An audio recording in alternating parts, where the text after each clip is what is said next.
कभी silent killer के बारे में सुना है? नहीं ना?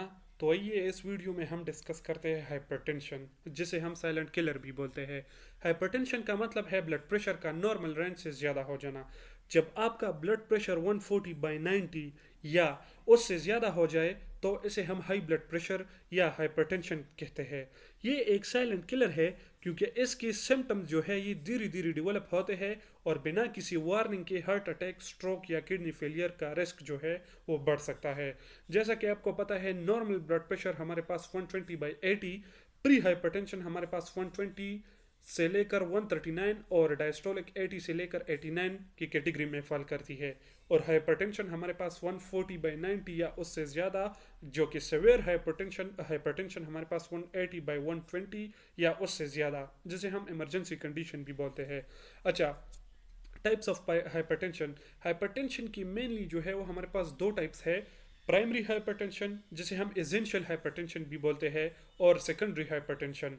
प्राइमरी हाइपरटेंशन या एसेंशियल हाइपरटेंशन में सबसे कॉमन टाइप जो है, इसमें धीरे धीरे यानी स्लोली जो है ये डेवलप होता है।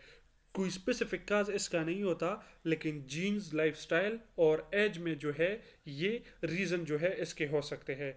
जो कि सेकेंडरी हाइपरटेंशन हमारे पास दूसरी मेडिकल कंडीशन, डिजीज़ या किसी मेडिसिन के साइड इफेक्ट की वजह से हो सकती है।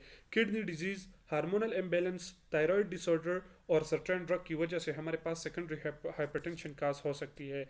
अगर काजेज़ की बात की जाए तो प्राइमरी हाइपरटेंशन की काजेज़ में हमारे पास जेनेटिक्स, फैमिली हिस्ट्री, अगर किसी के माँ बाप, दादा दादी को हाइपरटेंशन है तो पॉसिबल चांसेस है कि उसको भी हो। High salt and processed foods intake. High salt मतलब जो खुराक में नमक ज़्यादा लेते हैं, और प्रोसेस्ड फूड इंटेक का मतलब है जो आप बाहर से खाना वगैरह खाते हैं। Obesity and sedentary lifestyle.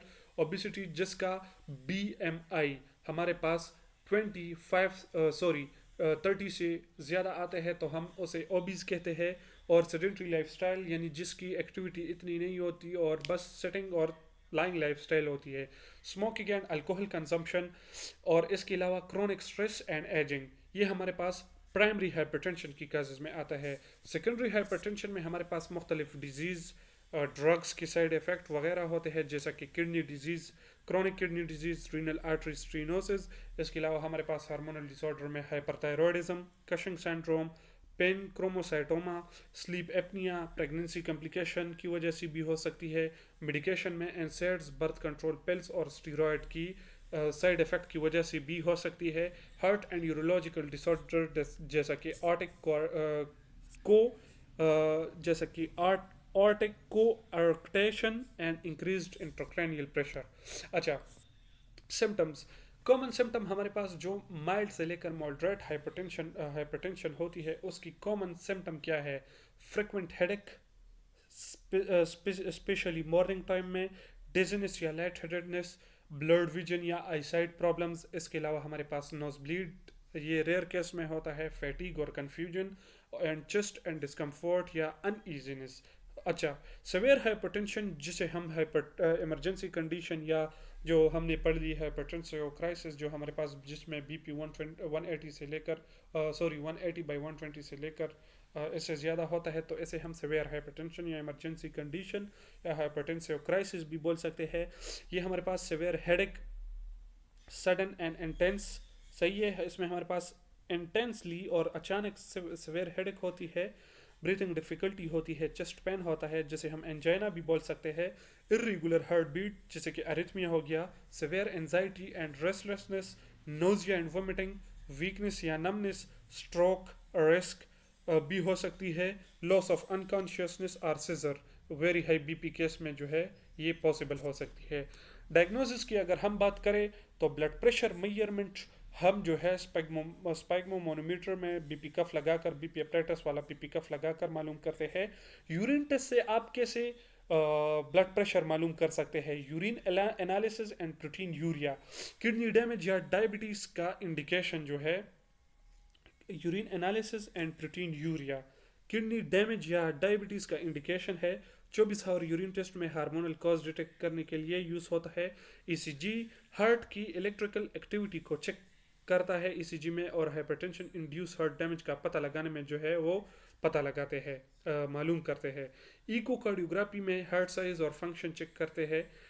Fundoscopy eye examination retina में ब्लड वेसल चेंजेस डिटेक्ट करने के लिए जो हाइपरटेंसिव और रेटिनोपैथी का इंडिकेशन होता है, फंडोस्कोप के जरिए वो मालूम करता है। Renal ultrasound CT scan kidney artery नर्विंग यानी रीनल आर्टरी स्टेनोसिस डिटेक्ट करने के लिए हम ब्लड टेस्ट कौन सी यूज़ कर सकते हैं? Lipid profile, blood glucose, kidney function test और इलेक्ट्रोलाइट्स। लिपिड प्रोफाइल में आपकी कोलेस्ट्रॉल और ट्राइग्लिसराइड चेक करते हैं। ब्लड ग्लूकोज में आपके फास्टिंग और HbA1c देखते हैं। अगर कोई बंदा डायबिटिक होता है तो पॉसिबली उसका वो हाइपरटेंशन का शिकार हो सकता है। किडनी फंक्शन टेस्ट में क्रिएटिनिन हो गया, blood urea nitrogen, electrolytes. Kidney damage के लिए ये टेस्ट यूज़ होते हैं। Electrolytes sodium potassium secondary hypertension identify करने के लिए ये यूज़ होता है। ट्रीटमेंट की अगर बात की जाए तो हमारे पास ट्रीटमेंट ऑफ हाइपरटेंशन में हमारे पास first line medication, first line drug जो है वो ACEI angiotensin converting enzyme inhibitor. हमारे पास एनालिप्रिल, रेमिप्रिल, लेसोनिप्रिल होता है। इसका मैकेनिज्म ऑफ एक्शन ये है कि एंजियोटेंसिन 2 फॉर्मेशन को ब्लॉक करके वेजोडाइलेशन करता है और BP कम करता है। Angiotensin receptor blocker losartan, telmisartan, valsartan. इसका मैकेनिज्म ऑफ एक्शन जो है ये एंजियोटेंसिन 2 एंजाइम के रिसेप्टर को ब्लॉक करके ब्लड वेसल रिलैक्स करता है, जिससे हमारे पास BP जो है वो डाउन हो जाती है। CCBs कैल्शियम चैनल ब्लॉकर में हमारे पास एम्लोडोफिन, निफेडिपिन, डाइल्टेजिम, वेरापामिल कैल्शियम एंट्री को ब्लॉक करते हैं और हार्ट और मसल को रिलैक्स करने में मदद देते हैं, जिससे हमारे पास BP डाउन हो जाती है। थायजाइड डायरेटिक्स की अगर बात की जाए तो हमारे पास हाइड्रोक्लोरोथायजाइड है, जिससे किडनी में सोडियम और वाटर लॉस बढ़ता है और ब्लड वॉल्यूम कम करता है, जिससे BP गिरता है। सेकंड लाइन ड्रग्स की अगर बात करें तो बीटा ब्लॉकर है, जिसमें प्रोप्रेनोलोल जिसे हम एंड्रोल भी बोलते हैं, इसके अलावा मेटाप्रोलोल, एटेनोलोल हार्ट रेट और कार्डियक आउटपुट को कम करते हैं, BP रिड्यूस करता है। सही है।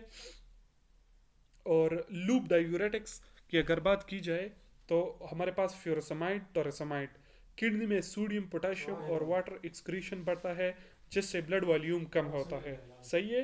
अल्डोस्टेरोन एंटागोनिस्ट में हमारे पास स्पाइरोलेक्टोन, एप्लिनेरोन। एल्डोस्टेरोन ब्लॉक करके सोडियम एक्सक्रीशन और पोटेशियम रिटेंशन करता है, जिससे BP कम होती है।